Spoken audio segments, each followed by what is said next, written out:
to the 21st installment of the Let's Play of an Octave Higher. So I wish I was feeling a lot better for this, but I'm not.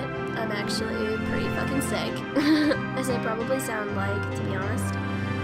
And, yeah, I really wanted to be in better condition for when I decided to change up the end card and change up the thumbnail of the videos, but I'm not, but that's okay. I suppose I can just keep going. It won't harm me any, I don't think. So, yeah, let's get started. The scrape disappears from my knee. The pain is completely gone. I look up to find a tall man standing behind me. Does your knee still hurt? The man is not only tall, but also big, not round like some lords who frequent Mason, but strong big. He looks like a superhero from children's picture books. His skin is darker than most people in Overture, though not black dark like the slaves they bring from far south. His face is showing some age, but it's still very much full of life. I'd say he's in his 30s. No, it's completely healed now. Thank you very much, sir. I'm sorry you had to waste your mana on me. Oh, don't worry about it. Do you have any other injuries that need healing? No, I am completely healthy now. Except for your stomach. I haven't even finished speaking when my stomach growls loudly. Bad stomach, bad.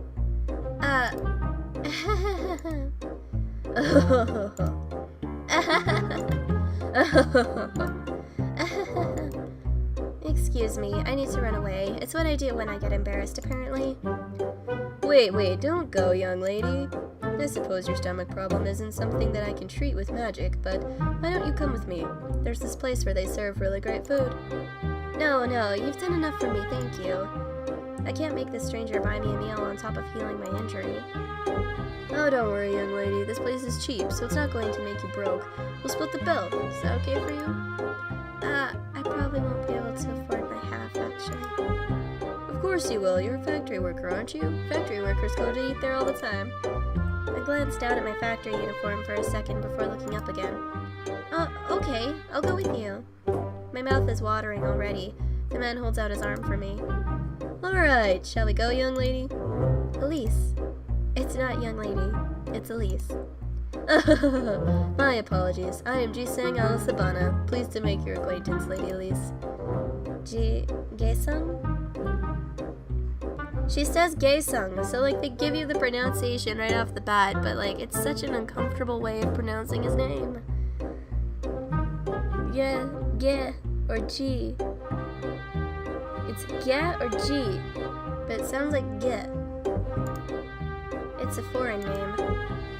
Yes, Gaesung. I just want to say Jiseng. That's all I want to say. I already had this issue before. I'm just gonna go pronouncing his name wrong the whole game because I'm a terrible person. Okay, nice to meet you, Jiseng. Fuck, I totally forgot how to do anything now. Shall we? Yeah. Once upon a time, my mother made me promise to never go with a stranger who promises candy or ice cream. Well, it turns out you can be hungry enough even to break promises to your mother. Excuse me. Jiseng and I are off. We've gone far away from the center of the city. We're now in a proles area. Jiseng's clothes aren't very bourgeois, but they aren't quite proles either. However, from the way he effortlessly navigates the proles back streets, I guess he must be from around here. Our streets are like a huge maze. But if he is a proletarian, how does he have mana? Here we are. We stop in front of a small wooden house at the corner of an intersection. A wide range of dishes is arranged in a cupboard visible from outside through a glass window. The foods look alien. Well, let's go in. Yeah. I don't see any other customers, most likely because it's now past lunchtime, but not yet time for dinner. Hey, Pops! Jiseng calls to an older man, who I'm assumed to be the owner. The old man's skin is also dark like Jiseng's. They must have come from the same country, though they don't look similar enough to be family. Hey, Jiseng, aren't you a little too old to be picking up girls? What are you talking about? I'm turning 17 this year. There's only one long table with stools around it. Jisang and I sit at the table. What do you want to eat? What does he have? I try peeking at the dishes in the cupboard, but none of them look familiar. Well, why don't you just leave that to me? Jisang gets up, walks over to the cupboard, and talks to the old man while pointing at some dishes. He turns to the table. A short time later, the old man comes with 2 plates of white rice and a pot of something. Curry, I think. Well, what is this? It's some kind of creamy green soup with toppings that give the impression of rubbish floating in sewer water. Suddenly, I don't feel so hungry. It's green. Are you sure this is edible? It's vegetables and coconut milk soup. There's a variety of vegetables in there. Young jackfruit, eggplant, chayote, melino, long beans, etc. Also tofu and tempeh. We call this soyurlode. I don't even know what half of those ingredients are. And did he say jackfruit? How is that a vegetable? The old man comes again with another plate of something. Again, I have no idea what food it is. It looks as if the chef just put in whatever he could find in his kitchen and drowned it all in a brown, light, and fluffy but mostly liquid substance. Why is it brown? It's... Oh my gosh, this looks gross. You didn't have to say it twice. It looks like... That's just peanut sauce. Stop making that face. This is a kind of salad called gado-gado. It's a mixture of vegetables such as potatoes, string beans, bean sprouts, spinach, corn, cabbage, tofu, tempeh, hard-boiled eggs, and we mix them in peanut sauce dressing. The old man comes again, this time with a plate of some kind of creature. There is a creature I've never seen before lying on the plate. It's dead, but it looks like it's just sleeping. It hasn't been prepared at all. What was this? It's a catfish, deep fried. The food itself is called pesolele. A catfish? Yes, a catfish not only delicious as food, but also cheap because they are easy to farm. This is absolutely the ugliest fish I've ever seen. Now let's dig in! Okay. These foods look horrifying, but I'm very hungry right now. Here goes nothing. Ooh, it's delicious. This is really good. Enjoy your meal, young lady. I can't believe it. I don't know if it's only because of my hunger, but I genuinely think that I've never tasted anything as tasty as what I'm eating right now. Other than the catfish, the food is just vegetables, but it's very rich in taste. I think it was prepared and cooked with a lot of different spices. In under 15 minutes, Jisang and I have devoured everything on the table. Phew, so how was it? It's delicious. Were they the traditional foods of your country? Very observant of you, Lady Elise. And what country is that? Lady Elise, what date is it today? Sunday 27th of Sextilis 313. Why? To be more accurate, the year is AM 313. But has that always been AM ever since? But it has always been AM ever since I was born in AM 298. What is AM anyway, and why can't we just stop saying it? Oh, you can stop saying it. Many people have. I just wanted to bring it up because it has a lot to do with my country. First, why don't we talk about today's date? It's Sunday, 27 Sextilis AM 313, right? Sunday is Sun's Day, named after that bright thing in the sky. Sextilis literally means the 6th, though in this case the 6th month. All months are named similarly. Primalis means 1st month, October means 8th month, December means 10th month, Undecember means 11th month, and so on. Oh, I've always thought that October sounds similar to octopus. It must be because they're both related to the number 8. Yes, your assumption is correct. Octo means 8. Anyway, what's really interesting is the year. AM is short for Anno Magia. It means the year in the year of magic. The year of magic. Therefore, when you say Sunday 27 Sextilis AM 313, what you're really saying is a day of the sun, the 27th day of the 6th month in the 313th year of magic. Why is it called the year of magic? Because AM1 is the year in which Overture discovered magic. Wow, but what does all this have to do with your country? I was just about to come to that. Do you know what Temulawak is? I don't think so. Actually, you do, but you call it something else. This vial contains the extract of temulawak. That's a mana potion. That's right. Temulawak is what a mana potion is called in its native land, my homeland, thousands of miles away in the east. It's an archipelago called Vipantera. Vipantera, thousands of miles away. That's really far. I've heard that mana potions are imported from a land in the far east, but I never knew how far it is exactly. And you came to Overture from this land? It's actually more accurate to say that I was brought here. I was brought here almost 20 years ago in order to work as a slave, but 10 years ago I escaped from my master and have been living among the pearls ever since. Oh. If he was brought here to become a slave, that must mean that Jisang's homeland is an Overturian colony. So, when you said that AM1 is the year when Overture discovered magic, that's when the traders from Overture found temulawak in Vipantera. I see. Since mana potions come from your land, your people must be really good with magic. Yes and no. Huh? What do you mean? It's true that thanks to temulawak, our people have been able to use magic for thousands of years, compared to Overture that only discovered mana and magic 313 years ago after sailing to our land, colonizing it, and taking our mana potions. The best magicians from Vipantera can cast really powerful magic spells whose magic formulae aren't even known to Overturian mages. On the other hand, magic was only studied scientifically after Overturian scientists created the method for doing so. As a result, Overturian mages are able to cast magic spells more efficiently and reliably. Has it ever crossed your mind that the phrases magical science is an oxymoron? What moron? I mean, the phrase magical science contradicts itself. Magic by definition is unscientific. Magic by definition can't be understood. It's only magic because it's magical. How could magic be scientific? How could science be magical? Oh, I see. That term still exists nevertheless, because at one time magic was magical. Before it was studied by Overturian scientists, magic was an inexplicable phenomenon. Nobody understood it. It was rightly called magic. I see. So it only became science after mana was brought to Overture 300 years ago. Yes, moreover, a practical application of magical science emerged 30 years ago in Overture with the invention of magic machines, at the same time giving birth to a new academic discipline called magical engineering. Oh. Hey, Jisang, you said that magicians from your homeland can cast magic spells with unknown formulas, right? Why aren't they known? Because magical scientists can only figure out the formula of magic spells that they themselves can cast. Vipanterian magic is beyond their abilities. Why don't they get Vipanterian magicians who can cast the spells to tell them the formulas? Because those magicians don't know the formula either. Huh? Why is it strange?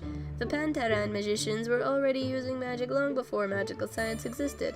The way my people think about magic is entirely different. Wow, this is really interesting. I want to hear more about Vipantera. There are indeed many more things to tell about my homeland. One day I will surely tell you all about it. A tale of the land from which magic comes, but it has to be a story for another time. It felt like Jisang wasn't saying that to me. Strange. I have a feeling they're hinting at an idea of a game that revolves around temulawak and Devanpen, however you fucking say it in Jisang. But they haven't gone about it yet. Okay.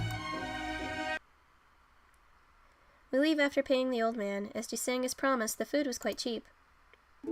It's already sundown when we're back in the city. Jisang is still with me, which means he doesn't work on Sundays. I wonder what kind of job he has, considering that he has mana. He even has an extra mana potion with him. It's getting dark. Are you going home? Excuse me. Huh? Oh, home. Yeah. I still don't want to go back to Mason. Where am I going to go? I have nowhere to go. I could stay over at Jude's house, I think. But no, I can't do that. If Jude knew about Mason, she'd ask me to live with her and then I'd just become a burden. I guess I'll just have to sleep on the street somewhere. Yeah, it's time I went home. Where do you live? I will escort you. No, you don't have to do that. I don't. Jisang Alisabana. I was interrupted by the voice of a woman. Fancy meeting you here, Alisabana. Janice Wolf. Why is the commander of Dragoon patrolling on the street? Isn't that supposed to be the job of your subordinates? While speaking, Jisang slowly positions himself between me and the woman. Because this commander received a report from her subordinates about a muscular foreigner who was spotted using magic in broad daylight. Incidentally, his description fits a certain higher-ranking Libertad member. There are no ranks in Libertad, Wolf. And yet somehow I knew it was you all the same, Alice Havana. Who is this woman?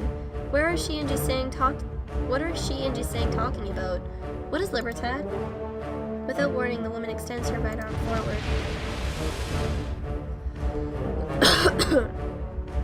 A huge ball of fire erupts from her hand. It flies right at us. Just as quickly, Jisang nullifies gravity with his right hand to propel himself into the air. At the same time, his left hand is causing heavy rain to fall on the ball of fire that is now zooming towards me. The fire is extinguished in an instant. This is the first time I've seen someone cast 2 magic spells at the same time. Farewell, Commander Wolf. Now high in the air, Jisang casts a wind spell that carries him far away. Soon I can no longer see him. In the span of just a few seconds, Jisang had cast 3 different magic spells using 3 different magical traits. Earlier today, he healed me with a spell based on yet another different magical trait. That makes 4 in total.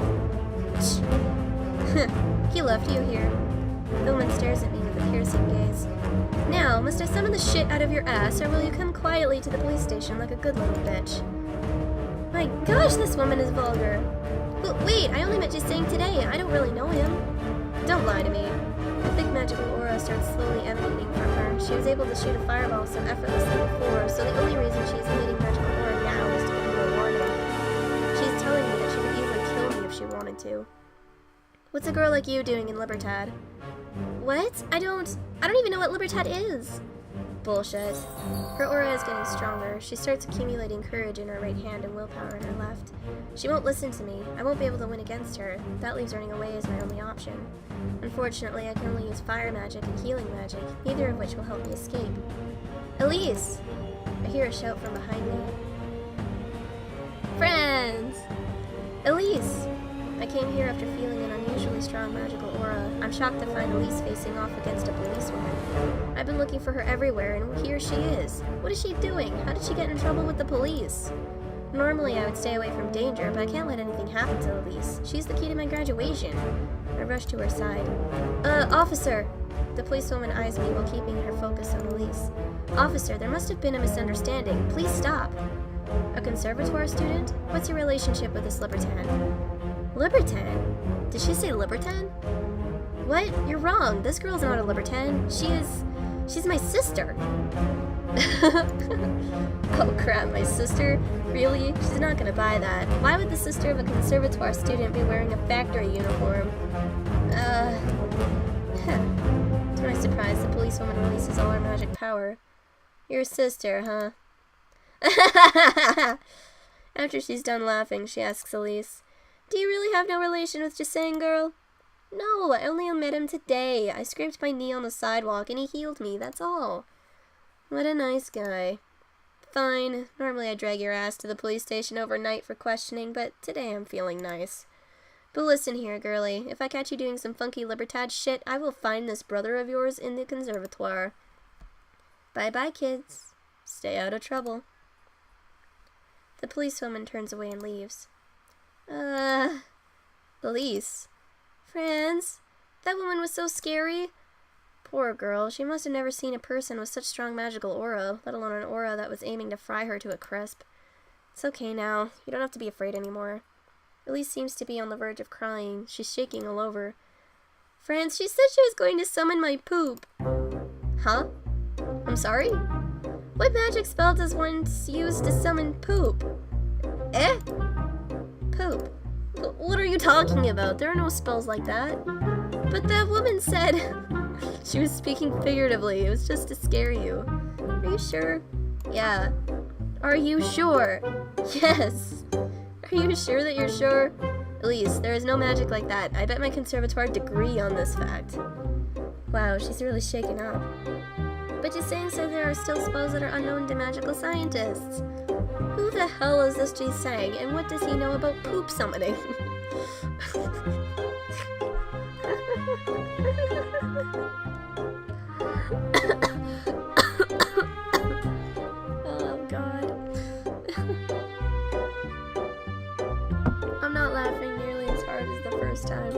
but I still appreciate this moment.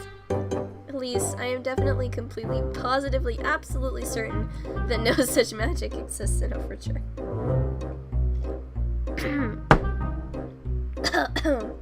God, my laughter is not helping. And even if it did, a policewoman wouldn't be caught dead using it on a teenager. Elise quiets down. A second later, all worries are gone from her face. Phew. It's good to hear that. That woman really scared me. If she had done something like that, I wouldn't be able to get married anymore. What? I still want to be a bride someday, have a family, and get a dog. I'm pretty sure you can get a dog without being a bride, Elise. Elise. Yeah? What happened to you? Why did the policewoman mistake you as a libertine? Oh, I wanted to ask about that too, friends. What is libertad? I don't really know myself, but... I tell Elise about my encounter with Libertad yesterday. After that, she tells me about what has happened since she left Lord Godwin's house, how she met a man named Jusang, went for a meal together, and got attacked by the policewoman. In other words, this Jusang must be a member of Libertad. Jusang? Elise's voice is subdued, almost a whisper, like that of a little kid after a scolding. Franz, Jusang is not a bad person. We don't know about that. You better stay away from him regardless. By the way, did you leave Lord Godwin's house this morning? That was nothing. I just got really nervous and, well, something clearly happened, but Elise doesn't seem to want to talk about it.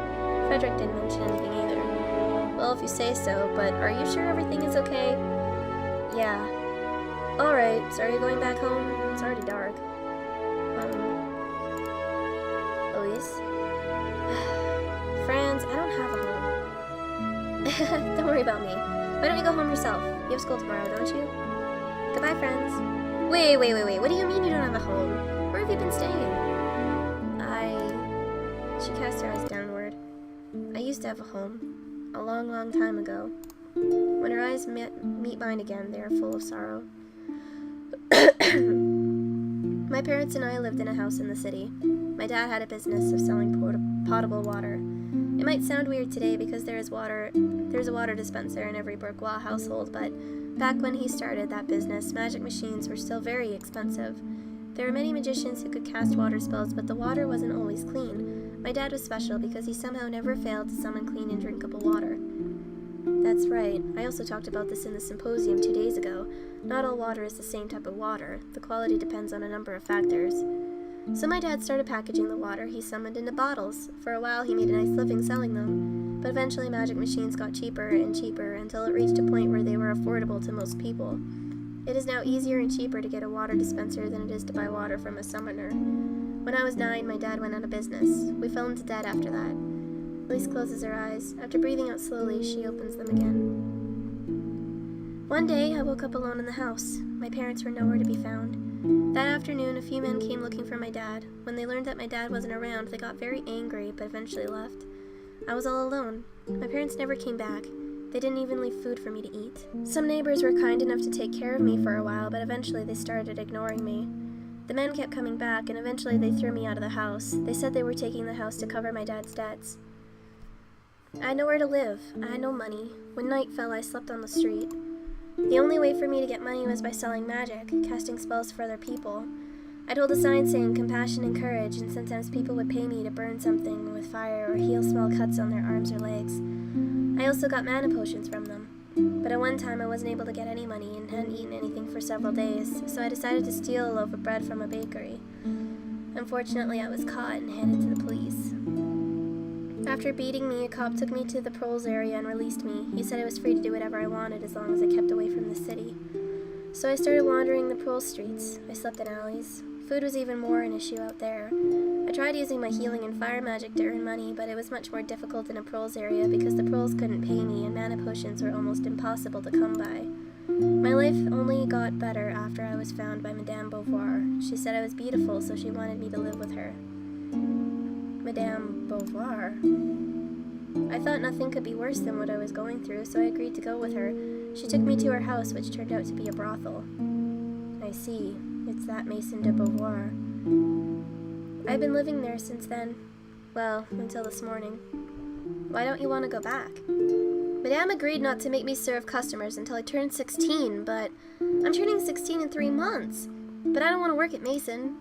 I protested. I had been paying my living expenses myself with the money I got from working at the factory, but Madame said it wasn't just about expenses. She said my wage as a factory worker was nowhere near the kind of money I'd bring were I to work at Mason. So I don't want to live at Mason anymore. I'm not going back. I don't have a house, but I at least have a job at the factory. I'll be able to manage. Elise looks determined. There is fire in her eyes. I can't let her do this, though. Elise may think she'll be able to survive on the streets, but a million things could happen to a girl like her. If anything happens to Elise, it'll be disastrous for my research. I can't let it happen. Well, why don't you stay at my place for now? Your place? Yeah, at least you'll have a place to stay tonight. We can think about something more long-term tomorrow. She seems to be in deep thought. Are you sure that's okay? Absolutely. It's better than sleeping on the street, right? Yeah. Good, let's go. Okay.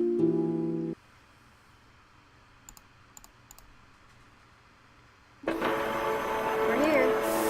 And now Elise is gonna have this moment of, oh my god, what?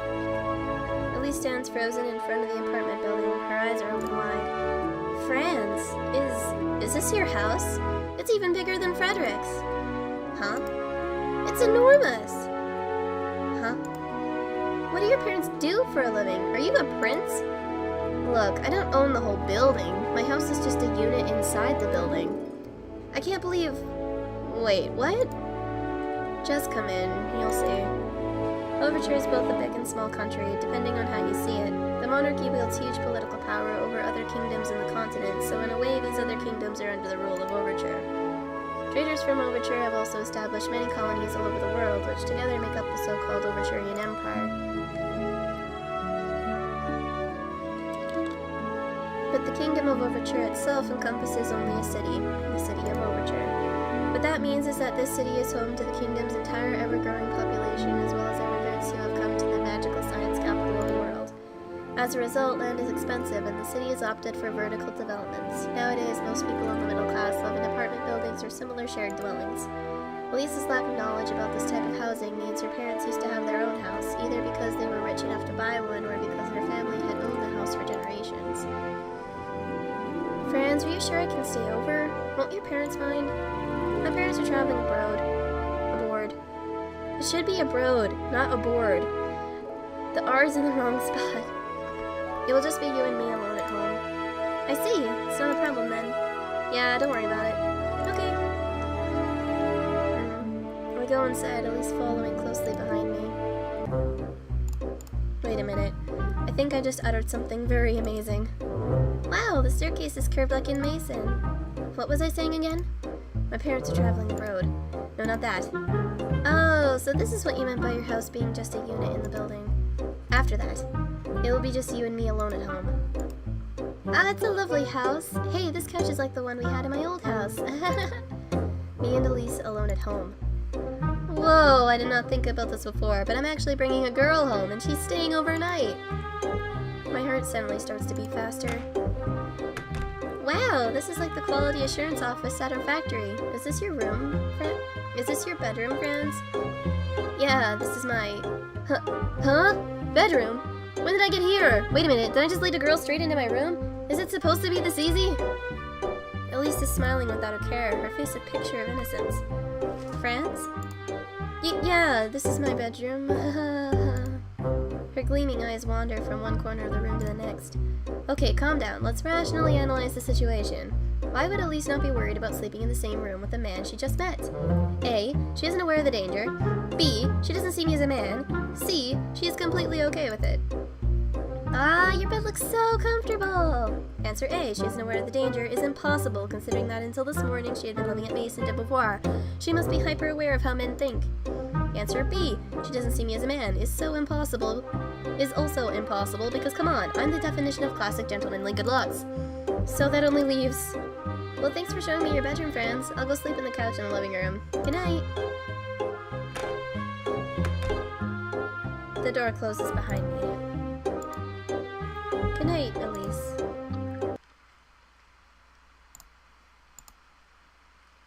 can't sleep. Moon day 28:06 till a.m. 3:13. The morning sunlight rouses me from my sleep. I blink a few times to shake off the drowsiness, but it's not helping. I eventually fell asleep last night, but only after tossing and turning for hours. In the end, I managed to get maybe 4 hours of sleep. Outside my room, I meet Elise, who has just come out of the bathroom, looking energetic with the usual guiltless smile on her face. After having breakfast, Elise said she always skips breakfast, but I made her eat just in case she decides to run off again. We head outside. I have a feeling I'm forgetting something important. Your something important is Aretha. Aretha is already waiting outside as she does every morning. Good morning, Aretha. Aretha looks at Elise. Then she looks at me. Then at Elise again. At me again. Good morning, Aretha. Whoa! Oh my gosh, oh my gosh! Suddenly Aretha gasps and shouts loudly, covering her mouth with a hand. Franz has become a man! How could you, Franz? Hadn't you been saving your first time for my 18th birthday? No! You hadn't been saving it? I'm not saving it for you. This is unbelievable. I took my eyes away from you for a day and look what happened. Aretha, cut it out. Nothing happened last night. And poor me, I've always been faithful to you, but you know. She is annoyed. She is enjoying this, isn't she? Aretha eyes Elise again, studying her face. So this is Fran's type, huh? Not bad, Franz. As your love advisor, I must say you've done me proud. When did she become my love advisor? When did she become my love advisor? Franz, I didn't think you'd be able to make a girl fall. She pauses when her eyes travel downward from Elise's face and catch the sight of her clothes. Aretha blinks a few times. An M&M factory worker? Hello, I'm Elise Shelley. Hi, Elise, my name is Aretha Blyton. I'm a friend of Fran's from the conservatoire. Nice to meet you, Miss Blyton. Call me Aretha.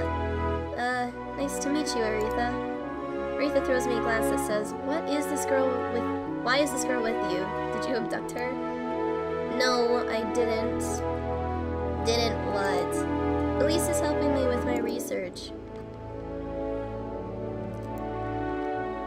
I give Aretha a summary of what has happened between me and Elise since I saw her trying to revive a broken piano at the factory 3 days ago. And that's why she stayed at my place last night. Wow, awesome!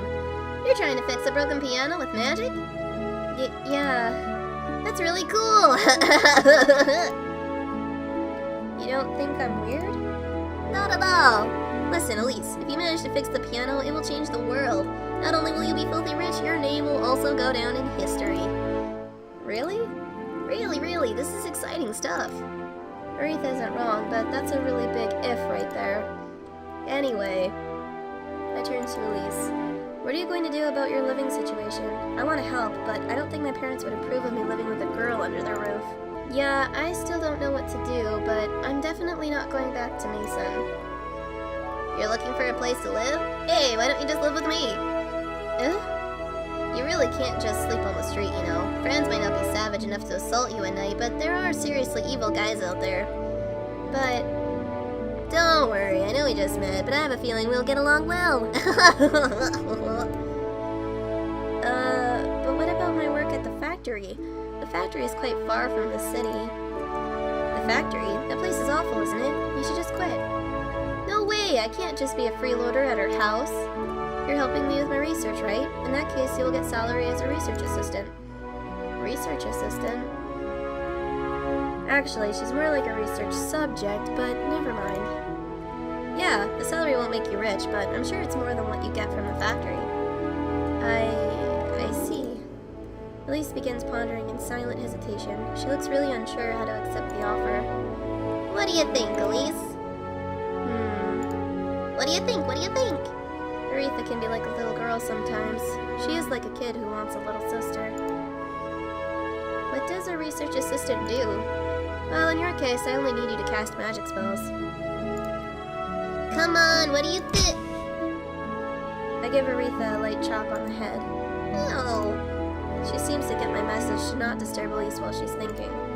Finally, Elise comes to a decision. Okay, I'll take both of your offers. Awesome! Shall we go to my house? My mom will love you. Hey, are you forgetting that we have to go to the conservatoire? You're right. Sheesh. Well, now that she has Elise as her new toy, maybe Aretha will stop teasing me so much. I'm sorry, friends. I didn't realize how much you were looking forward to going to the conservatoire with me. Or maybe not. Let's go, Elise. Am I going too? Of course, you're my research assistant, remember? Right.